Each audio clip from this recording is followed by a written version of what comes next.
তার মানে PR system হলে জামাত ইসলামী 2008 সালে সিট পাইতো 15টা, কিন্তু রিয়েলি পাইছে হচ্ছে 2টা। পিআরের দাবিতে আন্দোলনের মধ্যেই আজকে একটা জরিপে দেখলাম যে 56% মানুষ, বাংলাদেশের 56% মানুষ পিআর কি এটা আসলে ক্লিয়ারলি বোঝে না। সহজ কথায় যদি পিআর বুঝতে চাই তাহলে হচ্ছে প্রথমে বুঝতে হবে যে এতদিন আমরা জাতীয় সংসদ নির্বাচনে যেটা করেছি, আমরা বিভিন্ন প্রার্থীকে ভোট দিয়েছি। আমাদের নির্বাচনী এলাকায় বিভিন্ন দল থেকে বিভিন্ন প্রার্থী দাঁড়াইতো, ওই প্রার্থীদেরকে আমরা ভোট দিতাম। কিন্তু এখন আর কোনো প্রার্থী দাঁড়াবে না, শুধুমাত্র দলের মার্কা দেখে দলকে ভোট দিতে হবে। আর আপনি যেহেতু শুধু দলকে ভোট দিবেন, তাহলে আপনি জানেন না যে আপনার আসনে কে এমপি হবে, এবং আদৌ এমপি কি বিএনপির হবে না জামাতের হবে না জাতীয় পার্টির হবে আপনি সেটাও জানেন না। এটা দল নির্ধারণ করবে। তাও নির্বাচনের 8-10 দিন পর যখন দলগুলো একসাথে বসবে তখন নির্ধারিত হবে যে কোন এলাকায় কে এমপি হবে। সো আপনি যখন ভোট দিবেন আপনি দলকে দিবেন, আপনি জানেন না আপনার এলাকার এমপি কে হবে। ঠিক আছে, এটা হচ্ছে প্রথম কথা। দ্বিতীয় কথা হচ্ছে যে এখানে ভোটগুলো পার্সেন্টেজে কাউন্ট হবে। যেমন ধরেন ছোট দলগুলো নর্মালি দেখা যায় যে আপনার হয়তো 2-1টা আসন পায় বা 4-5টা আসন পায়। যেমন 2008 সালের নির্বাচনের কথা যদি বলি, জামাত ইসলামী 2008 সালে ভোট পেয়েছিল 4.7%।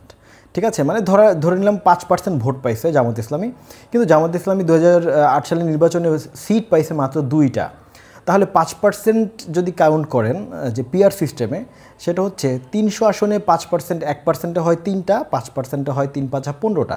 তার মানে পিআর সিস্টেম হলে জামাত ইসলামী 2008 সালে সিট পাইতো 15টা, কিন্তু রিয়েলি পাইছে হচ্ছে 2টা। এমন ছোট দলগুলো হচ্ছে এমন, যেমন ধরেন যে ছোট দলগুলো তো কম ভোট পায় স্বাভাবিকভাবে।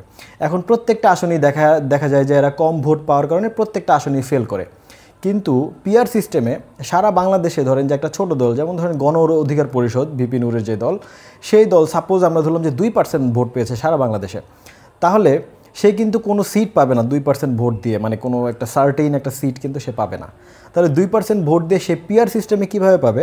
1%-এ পাবে 300, 1% হচ্ছে 3টা, আর 2% হচ্ছে 6টা। তার মানে সে 2% ভোট দিয়ে পিআর সিস্টেমে 6টা ভোট পেয়ে যাবে। তো এটা হচ্ছে পিআরের একটা পজিটিভ দিক, যেটা ছোট দলগুলোর জন্য ভালো। বিএনপি 2008 সালের নির্বাচনে বিএনপি কিন্তু আপনার 32.5% ভোট পেয়েছে, কিন্তু বিএনপি সিট পেয়েছিল মাত্র 30টার মতো। কিন্তু বিএনপির 32 মানে 33% যদি ভোট হয়, তাহলে বিএনপির 2008 সালের নির্বাচনে সিট পাওয়ার কথা ছিল 100টা। তো পিআর সিস্টেমে হলে বিএনপিও 2008 সালে 30টা না 100টা সিট পাইতো। ঠিক আছে, তো বড় দলগুলোর জন্য এটা আসলে খুব ভালো কিছু না। তবে পিআর সিস্টেমের অ্যাডভান্টেজ বলতে এটাই আছে, তবে এটার অনেক ডিসঅ্যাডভান্টেজ আছে। যেমন ধরেন যে পিআর সিস্টেমে আপনার মনোনয়নটা দিবে হচ্ছে দলের প্রধান।